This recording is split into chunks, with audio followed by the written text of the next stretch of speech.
When you dare to share, you break the silence.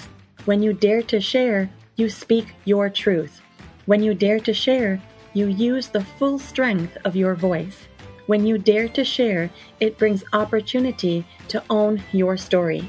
So tell it, be heard, and at the same time, your sharing is someone else's learning, inspiration, motivation, empowerment, and hope. There's always an element to each of our stories that remains a secret. For some, we feel it's a dirty little secret. Dare to share your untold story exposes these secrets in a welcoming and positive way. I encourage each of you out there to dare yourself to share what is yours to tell. When we dare, it is the courage to do something really important. Let this be a vow to each and every single one of us that we take risk, we brave, confront, and face what is, while inspiring and empowering all communities. So let's break that silence and tap into mental beauty. This is Salima Jadabji, your podcast host, a practicing clinical social worker, and your mental wellness connoisseur. Welcome to the Dare to Share Your Untold Story podcast, episode number 46, Stepping into an Unexpected Path of Truths, Leading Her to Something Incredible. To all my fellow listeners, before we get started, I'm just dropping in a note to give you a heads up that this podcast might be emotionally triggering for you. We do invite guests onto the show who share openly about extremely difficult life moments with exposure and impact of what the struggles have been like. The intensity of each episode could have a variable impact on your emotional and mental well-being based on your own personal story. If at any point the topic becomes uncomfortable or upsetting to you in any way, please do not pressure yourself to listen. Instead, be kind to yourself, do some self-care, and perhaps give another episode a try. Today, I have the pleasure of introducing a wonderful and daring guest, Stephanie Jones. Stephanie focuses on bringing a new and modern narrative to mental illness while fighting stigma and breaking intergenerational trauma. Her aim is to fill the very large knowledge and experience gap between having and recognizing mental health challenges and successfully getting help. Stephanie has worked with prominent leaders from various industries, including banking, retail, government, farming, healthcare, and community hubs, tailoring mental health programming and examining the complicated intersection between one's workplace and mental health and what organizations can do to support their staff. Stephanie is a second-generation Canadian born to West Indian parents and lives in Toronto, Ontario. Her debut fictional novel, inspired by her journey with mental illness, named A Hidden Life, will be released in the upcoming summer of 2022. Hi, Stephanie. Welcome to the Dare to Share Your Untold Story podcast. Hi, morning. Thank you for having me. That was an amazing intro. Yes. Stephanie, for sure. You have a brilliant mind and you're doing incredible things. And it's really so nice to have you come on the show today. I am truly grateful for your willingness to brave telling an important part of your story. And I feel strength and support from you as we take a stance together to help break barriers of mental stigma. So thank you for being here. Yeah, thank you. I'm really happy to be here. I'm happy to talk about my journey, have a few laughs, have a few, serious things here and there. But I'm really excited for our conversation today. Amazing. And Stephanie, in case you're still wondering, the podcast is all about bringing forward untold stories that people go through, whether it is directly about a mental health struggle or something else.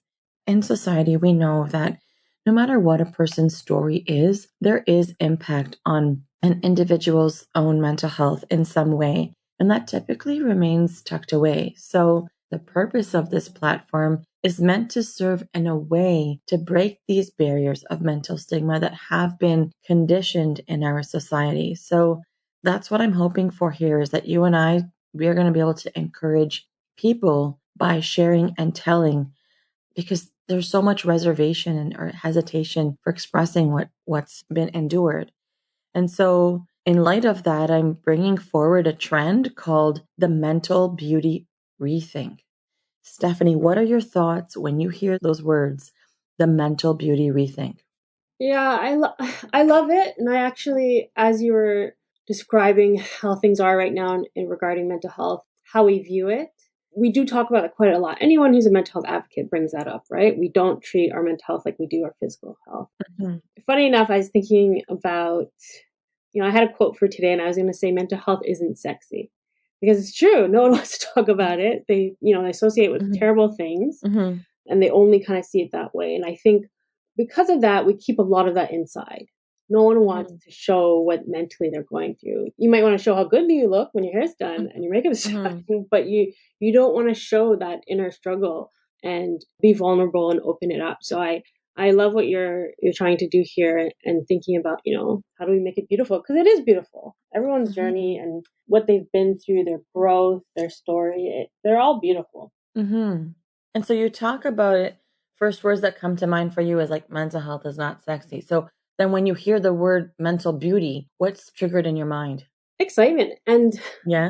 celebration, Mm-hmm. um, truth, and I think happiness too, because you're not going to get to happiness if you're still have a lot of unresolved issues inside or inner issues and your mental health is struggling. Yeah. Let's just embrace all parts of it, right? Yeah, yeah. Mm-hmm. Well, that's great. Thank you so much for sharing that with me and giving me that insight. And just the way that you said it, mental health is not sexy. I never put it that way, but I totally see how that's the reaction that people get as you start talking about mental health. They have that gremlin look on their face, like, huh? Or they cringe, or they all of a sudden can run marathons, they're ready to bolt. Honestly, it the saying just crossed my mind, honestly, but I Yeah, think it's very true because we do think about physical health, there's so much truth in it. like the gym. You're in a gym, you work out, you look great. Let's get fit, but no one talks about how your mental health looks like. Like, we've definitely made some progress in society for sure, I'll give you that. But we've got a ways to go. So I just thought that if we were able to have this trend, it could be received in a positive way. All right. So I'm very eager to uncover your story. So I hope that you are ready for all of my questions, Stephanie. I'm ready. Just what I love hearing. Okay. All right, Stephanie. So give us the newspaper headline of how you would title your untold story. What would it say? I think it would say a hidden life. I first got diagnosed at 15, and today it's been over 20 years of living with mental illness. And honestly, a lot of that was hidden. Mm-hmm. Nobody would have guessed if they weren't my close friends. Mm-hmm. I got great marks. I did extracurricular. I went to university. I've worked full time, but it was always something that I was dealing with on my own or with those Mm-hmm. closer. It was hard. It was hard Mm-hmm. to not only deal with, but having a secret on top of everything is such a rough thing to go through and then have to not tell anyone and not talk about it and pretend that you're like everyone else or you're fine is Mm-hmm. it took a huge toll over 20 years. Well, yeah, it's definitely a hidden life. It's a few words, but the symbolization of what it represents for you is those secrets and how you had to Mm. live your life and how you've emerged from that is very impactful. So yeah, I'm all ears now. I'm ready to hear more about your story. So unpack it for me. So tell me everything. The who, what, when, where's. Yeah, so my first thinking is Mm. like I'm going to tell you all my secrets, but I'm not. I'm going to tell you some of them, not all of them. Okay. But yeah, so as I mentioned, there were bits of trauma, etc., around 15, and that's when really started. The depression was bad, the anxiety and OCD started, and I was very suicidal in the very beginning. Mm-hmm. And that was kind of, I think, the breaking point for my family. Like they were like, okay, you need help. We need to we need to join forces and figure this out together. Okay. So I've been in therapy since, and I realize now that might sound like people would be like, why did it take you 20 years? But for me, the thing with the system is it's not like healthcare. It's not like you go to the doctor, you kind of maybe you've had a fever for the day or you're not feeling well. They can kind of examine you and, tell you, go home and take this medicine and call me in a few days if you're still sick or not feeling well. It doesn't work like that with mental health. first of all, there is, yes, you might tell your family doctor, but maybe they don't have the network, or maybe they don't have the knowledge, or they're not big on mental health. There are a lot of reasons why they might not have what you need. Mm-hmm. And by that, I mean, maybe they will refer you to a therapist that they know, Mm-hmm. but that doesn't always happen. And then once you're referred, it's kind of you're left to your own devices. There's no support system. It's you advocating, it's you finding a therapist, you figuring out medication. Yes, there are programs, but it's very much so you advocating for yourself during the most difficult thing you might be going through ever in life. And so this started for you all from when you were 15. You had to start navigating the system on your own? Yes, I would say yes. I was lucky. I have a big support system. I have a big family, but the sole responsibility is still on you. Mm-hmm. Even things like opening up to your therapist, being honest, working at it in the progression, it's still on you. Do you find, I'm just intrigued when you say opening up to your therapist and being honest. Like, I know that most people don't go into a therapy session with the intention of lying. But do you find that sometimes denial gets in the way? Like you just might not be ready to accept certain things, or be able to accept that you've experienced certain things, to be able to talk about them openly, or to be truthful to yourself enough to own certain things that have occurred? So, I loved what you say about no one goes in planning to lie. For me, I would omit things in the beginning, because suicide ideation, that's scary, or OCD triggers, it's not normal. So who wants to talk about that? I've done that in the beginning too. I kind of, I don't feel like telling them about all this. Let's talk about this for a little while. And I still do it sometimes now, but it's because now I have more control in terms of, okay, I need to prioritize. My anxiety's out of hand. I need to focus on this right now. I can talk about other things another time. Right. So you're kind of like doing a little therapy filter sharing system that you had. Yes. Like you were filtering what you were going to share at what points. The therapy before the therapy. Okay. But I would say, I think because it's been so long, I'm good with navigating those type of things. So, when I think about people right now, I'm scared that they might not feel comfortable enough to open up right away, or they'll be ashamed. Okay. I push for the mental health professionals because they're not going to judge you. They've heard everything ever that you could possibly imagine. And I think people are going to them with the worst things that have happened to them, right? Yeah. A big factor though is if you have to do it when you're comfortable. So you do need to build that relationship, and therapists know that. They know that it takes time to have this bond and for the person to open up. And I think, it's important in the years to come that people are open with it. Like, spend the time now to bond and have that relationship, and plan to be more honest. Because I think if we're not really talking about what's happening right now, it's going to end badly. That could be looked at in many different ways. So take us back to some of your stories. So are you able to talk about what led up to you recognizing that your mental health was impacted, or what that trauma was about, or what exactly took place? For the trauma part, that was for me a longer journey. Okay. So funny enough, I've been looking back quite a bit. I'm probably in the best mental health state I've ever been in since 15. The way I am now, I think this is who I was before I got sick, to be honest. And obviously not the same person. I'm not 14, but the personality, the attitude, that's who I think I really was. And I feel more that way now. So it did take a long time to process all that. But looking back, I've also realized that there's a hierarchy. Just like Maslow's pyramid. Have you ever? Yeah. Maslow's hierarchy of needs. Yeah. So, at the time I was so depressed. I was dealing with suicidal ideation. There are things at the bottom that need to be addressed ASAP, right? There was no way I could have walked in and talked about my trauma and be like, fix, you know what I mean? It just wasn't possible at that point. That takes time. So I think you have to make sure you're safe in certain respects, and therapists have to too. If you're having suicidal ideation, they need to talk about that first and right away. One of my first therapists, he had tried to do CBT with me, so cognitive behavioral therapy. And I was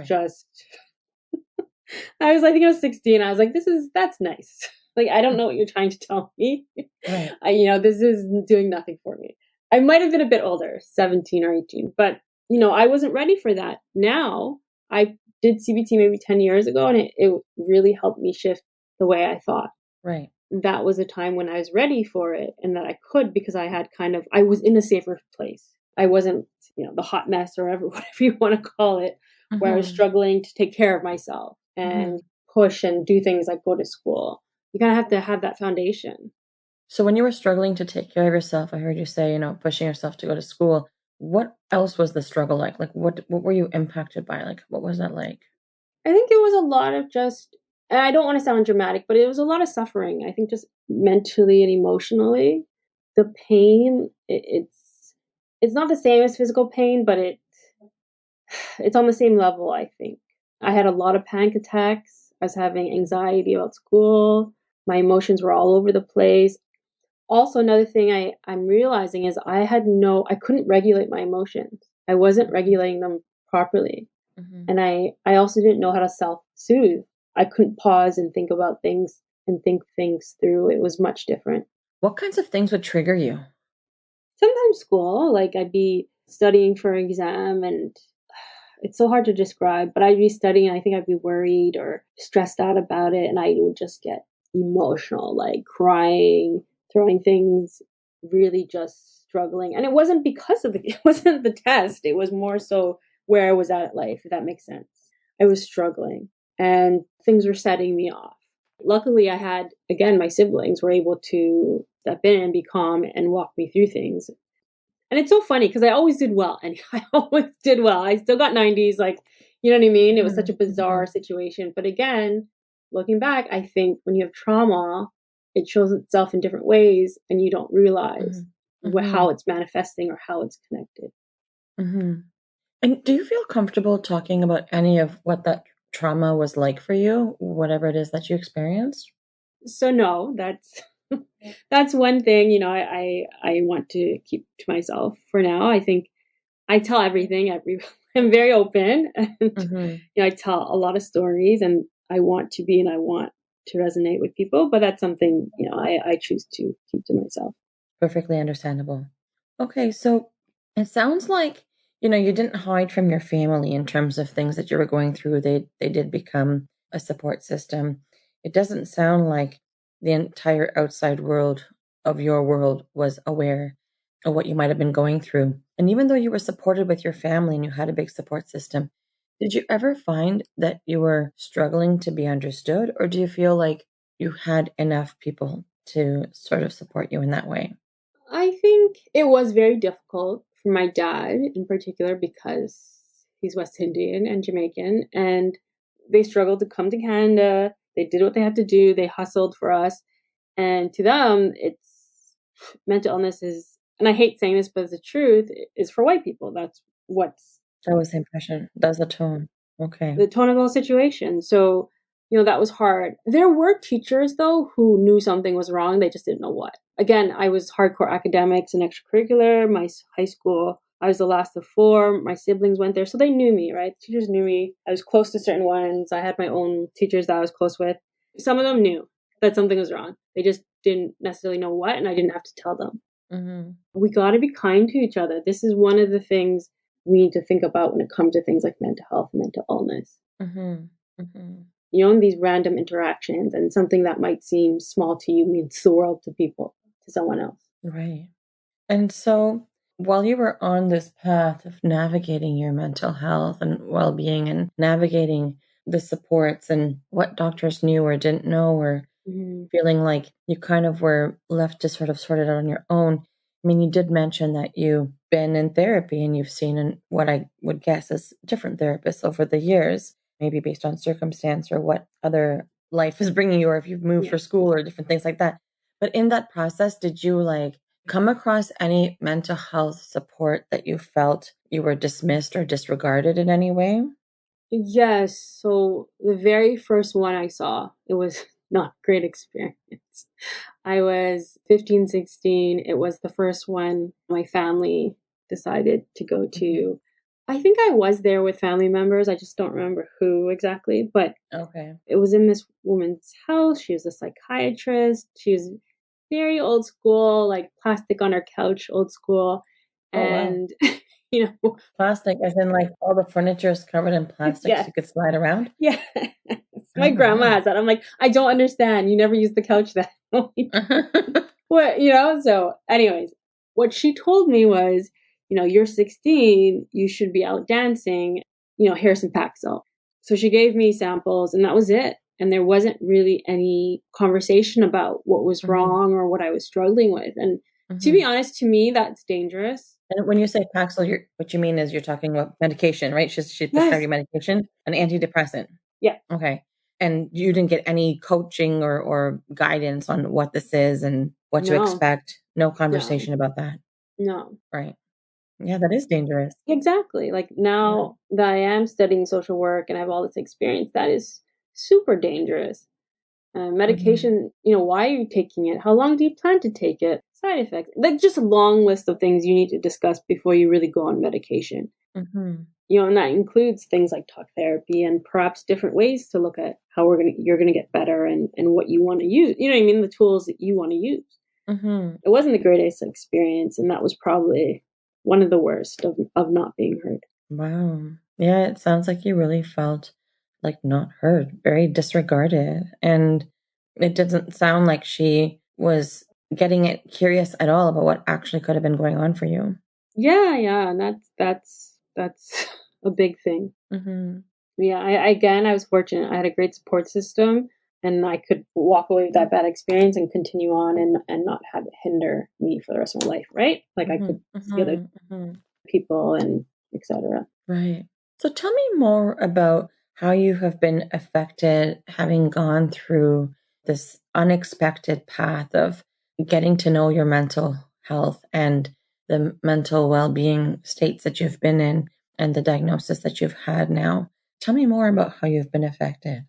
Because it's been so long, I've gone through so many Mhm. life periods. So, you're a young person, high school, you're undergrad, fresh grad, post grad, Mhm. you're a newbie in the job market. I like to tell people that, everything that you guys struggle with, or sometimes I call it normies, which I should stop because that's not nice. But, Mhm. people without mental illness, all the things that were hard for you or challenging were like a million times harder for me or anyone else Mhm. who lives with mental illness. And I'm high functioning, right? So I don't even Mhm. know what my life would have been like if I didn't have supports or I couldn't function. Given all that, I was still struggling a lot. Mhm. And again, these are things like suicidal ideation, depression, just being in dark places, a lot of just inner struggle. And yeah, I want to say suffering because that's what it felt like. Mhm. Mhm. I beat myself up mentally for years for Mhm. not feeling like I was enough, not feeling like successful, Mhm.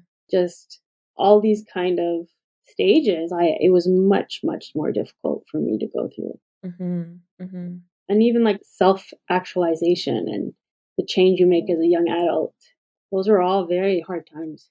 Right. So those are all the different points that you recall really being big ones for you. So, Stephanie, when people come to see me in the therapy space, people are typically in one of three places when they do come to see me. Some people are getting started. They know that they need to talk about different things and explore different things and unpack different parts of their journey. And so they look to me to help them get started. There's some people who are in the thick of it. They're in the middle of navigating something. They're ready to go deeper and they're ready to like really immerse themselves in what they're looking for or needing. And some people are like looking back. Some it's when I say looking back, sometimes they're looking for some sort of a closure so they can move forward. Some people are looking to make peace with something or they want to be able to close a chapter in their life. Where would you say that you are? What part of the journey would you say that you're in? Would you say that you're in the beginning, the middle, or the end? Or maybe not end, but looking back. Yeah, I would say the last 20 years, I do feel like I'm at an end point because I'm beginning a new, very different life than I had before. By that, I Mhm, mean, I'm well, I can self regulate my emotions, I have all these tools, I've processed a lot of things. mhm, I'm on the right medications. My life is very different in terms of my personality, attitude, the way I view things, patience, etc. So I really feel like I'm starting this new part of my life and I'm ready to let go everything I went through. It made me the woman I am today, which a lot of people tell me. At first, I didn't love that, but it's the truth. It made me who I am. So I'm ready to go forward, being that new person. With the new reclaimed you, right? Ready Yes, to yes, move forward with the newly yes, reclaimed Stephanie. yes. Like, Mm-hmm. this is my life. Like, let's do this, and just Right. be happy and enjoy things. I think just looking back and on the journey, I would not have been in a position to help anyone at all Mm-hmm. in the last 20 years. And right now I'm at a place where, like, okay, I'm at a place where I can help people Mm-hmm. and be steady and be strong and convey these messages and give advice and information that can help them. I wouldn't have been able to do this 5, Mm-hmm. 10, 15 years ago. And I truly believe this is what I was meant to do. And it Mm-hmm. wasn't a coincidence that COVID started and everyone's struggling with their mental health, and I'm in a place where I can help. I think that is what I'm meant to do. Mm-hmm. So, what do you want to remember about the process of your healing journey so far? I would say the kindness and relationships I've had have all been very special. Mm-hmm. And just when I look back at the people who have helped me, I'm just in awe. Mm-hmm. And that goes from, my siblings to my parents to my friends. They were like, I had a girlfriend. I had just finished university and I was not doing well. And I had called her at work and I was crying. I was just in hysterics. And she was at lunch at her job Mm-hmm. and Mm-hmm. she took the time. I look back at Mm-hmm. that and I'm like, 23-year-old calling another 23-year-old Mm-hmm. in a mental health crisis, which a lot of people never witness. I still look back and I still tell that girlfriend, like, I will be loyal to you for the rest and thankful for the rest of my life. So moments Mm-hmm. like that, Mm-hmm. I would say the relationships, those are huge, huge takeaways for me. Yeah, it sounds like the relationships were something that you have a lot of gratitude for. But what about your own process in that healing? What do you want to remember about that in terms of your healing journey? The stuff from the inside. What do you want to remember or keep with you to help remind you that I got here? I think the peace I feel, Peace. Okay. I didn't have much peacefulness. So, how do you know that you have the peace? How would you remind yourself that I have the peace now? What does it look like for you? I think how I react to situations, how I Mm-hmm. feel, Mm-hmm. I didn't have that ability. I didn't have the space. And my thought processes are very different, very different. Mm-hmm. I probably shouldn't go into this too deeply, and I won't, but I was in a car accident recently. And, if that was Stephanie 5 years ago, she would have been like, why me? I can't believe this happened. Right. I just had these great things in my life. Bad things always happen to me. I Mm-hmm. can't do this. And like me, Stephanie, now I'm like, yeah, that's, it sucked. It was rough, but you'll be Mm-hmm. fine. Like, be thankful for damages that did not happen. Thankful Mm-hmm. that you walked away from it. It's all material things. I don't know if I could have had that. And that's what I mean by peace. Right. So you really had a mindset shift too. Yes. Yeah. Mm-hmm. That's really, really great. Okay. And so I know we've talked in bits and pieces throughout the conversation so far about your untold story and how you've been affected and how things have come up. I'm curious and eager to know more about how your mental health was affected. And you've been sharing, but I'm so much more curious about the things that you mentioned. Like, you threw around some comments about suffering. So I'm curious about the suffering, about what those panic attacks were like. What did they look like? When you said your emotions were all over the place, well, what emotions did you experience when they went all over the place? What did that look like? So, are you able to share any of that? Yeah, I a lot of it was internal dialogue. Mm-hmm. I'm not enough, or like I'm stupid, or I will never be as successful as, or seen in this light, or there's just a lot of terrible inner dialogue. Well, And it's a pretty harsh inner critic. yeah, yeah, it's Pretty not. harsh. Mm-hmm. Yeah, and sometimes I would stay in bed. I wouldn't tell you all my secrets. I was engaged, and he had Mm-hmm. broken it off around right when I was going to book the venue. And, I moved back home. I stayed in bed for weekends for maybe a year or two. Okay. I didn't do anything. I slept, I got up to eat and shower, and I went back to bed. Mm-hmm. And I'd have these times where I was crying and just despair and just a lot of raw emotions. I wasn't dealing with things. It was still rough. Like anyone would have had a rough time, but I was struggling to deal with it. Mm-hmm. And Mm-hmm. again, suicidal ideation. Right. I think I'm going off tangent a bit, but I think with suicidal ideation, people don't really understand it because it's not about like hurting others. It's about ending that pain. Yeah. It was a deep desire to end the pain. So Yeah. when you had that Yeah. ideation, what kind of thoughts were you having?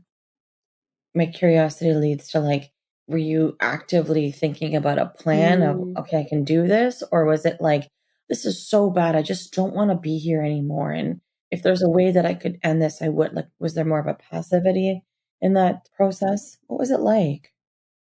there were moments where I had a plan, some not, I would say, but it was a lot about like, I can't do this. Mm-hmm. A lot of like, I can't, what was happening in my life at the time or how bad my depression was. It was just this feeling, I can't do this. Like, I can't. Mm-hmm. Mm-hmm. Yeah, wanting it to just be done because you can't do it anymore. You're not able to go through it and process it.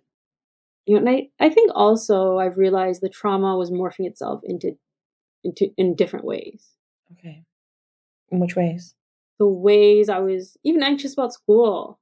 Everyone's anxious. Okay, say like exams coming up, or you're writing your thesis and you want to go get into grad school. Like everyone stresses about that, but for me, it was more severe stressing and anxiety and worrying. And I think all of that was because of the trauma. Yes. Yes. So it just would show up. The stress and anxiety of those things would just have it be that much easier for it to manifest and just kind of creep up without you realizing it's happening, and then it's pretty prominent. Yeah, I always knew something was wrong. Hmm. But did you feel like it was in the background, but then it would just get really strong suddenly? Would that be an experience for you? Like the emotions and the thoughts, or Yeah. The emotions and the thoughts, were they surging from time to time, or was it something that was experiencing constantly? I would say surging Hmm. here and there. But I think the one of the themes overall was I was still struggling. But I should have said this in the beginning. I still have good times in life. Like I still, I had my youth. I went clubbing. I had great girlfriends. I Hmm. traveled. I did a lot of great things, Hmm. and Hmm. I had amazing relationships. So it wasn't just me alone in the dark. I don't want to convey that. What I want to convey is that I was doing all those things, but I was also severely depressed, and the close people knew that, right? Because they saw me and they heard my conversations, the way I talked, and they knew it wasn't normal. And it's funny because in the very beginning, I was on a trip with my dad, and he had said, "You saying you want to kill yourself isn't normal." And it was such a weird Hmm. moment for me because for some reason, it took time to process. I don't know what I thought. I don't know if I acknowledged it or thought it was normal, but just the way he Hmm. said it, and I just felt like Hmm. I'm really sick. There is something wrong here. Hmm. Hmm. When you had that moment of recognizing that, okay, I'm not well, I need help, or I need to work through this a bit more, or this is a serious issue, what would be the first thing that you'd want to do? Because I know that this is, my understanding is this is something that you would experience often, right? Like you'd have Mm, these thoughts and mm. someone might be telling you like, hey, this is not normal. And then you would have that realization or recognition that, okay, oh, this is not healthy. So then what would happen for you next? What would that lead you to? So I've always had a therapist. Mhm. For me, and I was mentioning that in the beginning, I needed a therapist always, pretty much. Mhm. Mhm. Some people go for the 3 months and they're like, that was great, goodbye. Mhm. For Mhm. me, I needed that support. And I was going Yeah. through so many different things at different stages of my life. So in that sense, I was always prepared. When I first started university, first thing I went and did was find a psychologist on campus Right. because I knew I needed that support. So you were being proactive. Yeah. And again, that's like, Yeah. I get that from my family. We're very, I say type A and by the book, Mhm. like be prepared. So, Mhm. those are the type of Mhm. things. And that happened again. And, I graduated. Then what? I still need support. So I always was engaged in that sense of let's prepare for this and the struggle that's ahead. and make sure you have the support. Mm-hmm. Mm-hmm.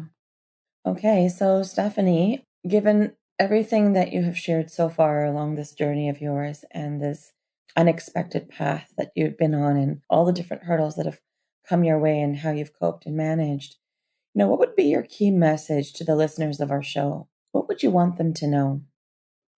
I would want them to know that there is help and support out there, Mm-hmm. especially right now.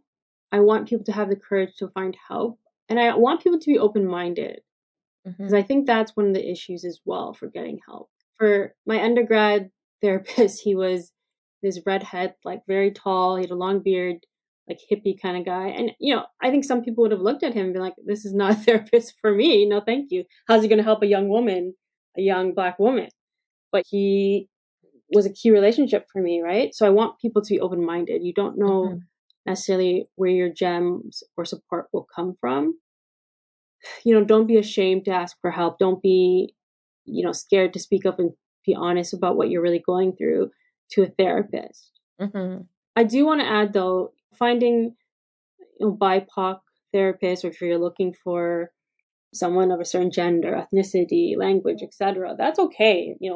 Push to find that. But in the meantime, find someone that you could see that can help you right now and just be that support until you find someone. Mm-hmm. And they can also help you search too. And if they're a good therapist and you tell them, no, thank you, I want a Black therapist, most of them will be like, okay, let me help you find one. Mm-hmm. The good ones will. So don't wait to get help. Don't wait till you're worse. Don't wait till you're suicidal. If you're really struggling, be honest with yourself and try to find help. And again, there are just so many resources out there right now. There's apps, there's websites, there's so many things and so many ways it's being created mental health support. Mm-hmm. Mm-hmm. And it's important that people know that, they're not doomed if the one therapist that they connect with is not the right one, right? Like Yeah. it's not permanent, right? You have choices and you can make choices to see someone different. Yeah. I'm glad you mentioned that, because Mhm. I think some people would give up easily, like, oh Mhm. God, I went and it's terrible, I'm never going again. But you're Mhm. right. I mean, I've had that. I walked away from maybe like three. Like I Mhm. just didn't. I was like, this is not a vibe for me. I don't enjoy this. And Mhm. I kept looking. Like I want people to not give up after the first couple of tries. Please, please, please. Right. Keep going and keep searching. Right. Keep trying and keep searching. Great messages, Stephanie. So I'm curious about what is it that reflects your untold story in terms of that game-changing inspiration? Would there have been a quote or a book or a place or something? What was it for you? I would say consistency. Mhm. So having that support over the long run and making sure I had it and I wasn't, playing around. The second one is take chances on other people. And in that I mean, if he's a teacher, boss, TA, or certain people in your life, don't be scared to talk about it, because I think you would be surprised at how kind people are. I've never said or talked about this kind of stuff to people and then someone's been like, that's nice, goodbye, like, or put me down. They've always been caring, and I think that can come from a lot of different places and a lot of different people. I think humans and our society, we're so scared to open up and be vulnerable or tell the truth, really, right? We all kind of Mhm. have this facade. Mhm. So, trusting in the kindness of others as well. And just being hopeful that there is possibility of growth and change. And things like medication are important. I think there's also a lot of mindfulness, yoga, like all these things are kind of becoming, they're in and they're hot. Mhm. Those things, some of those things really work, right? And that's the same thing with medication. You have to get on the right one, but when you do, it can really change your life. I've been on every antidepressant possible. I've been on a lot, like trying them and seeing what worked. And CAMH was doing a study where they would do a cheek swab and you'd set it in, and they would, based Mhm. on, I believe, your DNA and genetics, they would tell you which medications worked and which ones didn't. And this was right before I went on the one that was kind of the game changer for me. And it was Mhm. scary how accurate it was.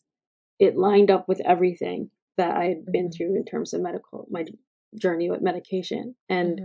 it allowed me and made me focus. And, my discussion, my doctor, let's do this one. And that Mm-hmm. was the one.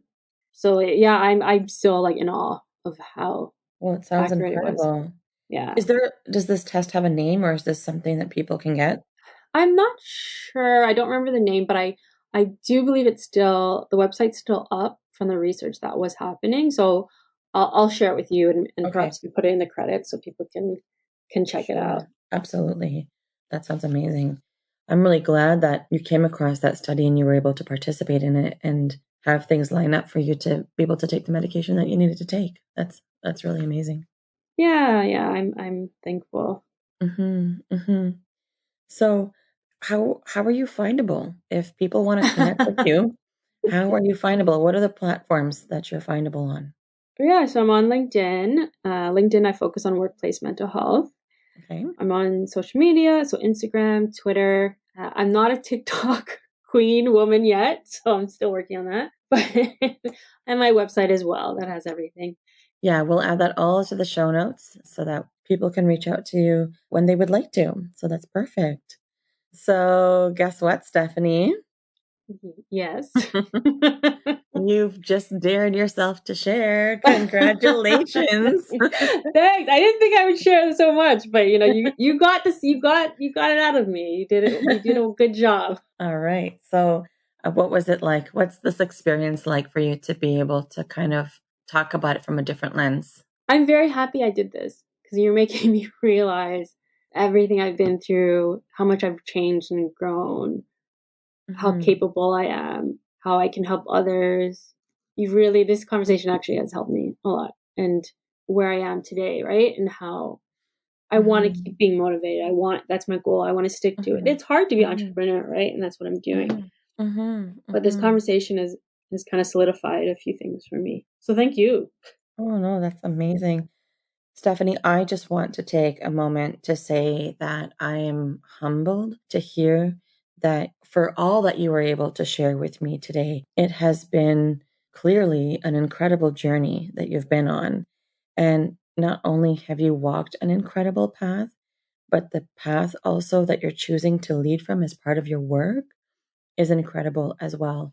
And I know that there's still a bunch of secrets and things that you did decide to, keep a secret. But in all those secrets, whether they've been shared or not, you've taken incredible steps.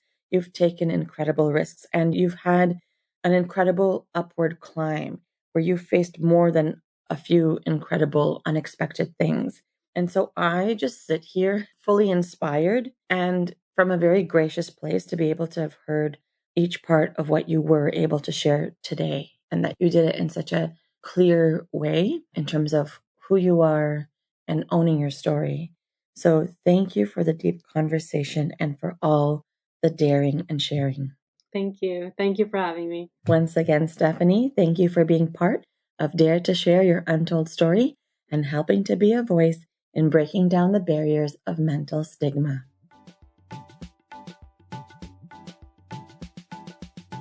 To all of our listeners, if you like what you've been hearing on this podcast and you want to be part of breaking down barriers of mental stigma, I invite you to go wherever you are listening to the episode and hit subscribe. Leave us a comment or a review of the episode and maybe how you relate to it.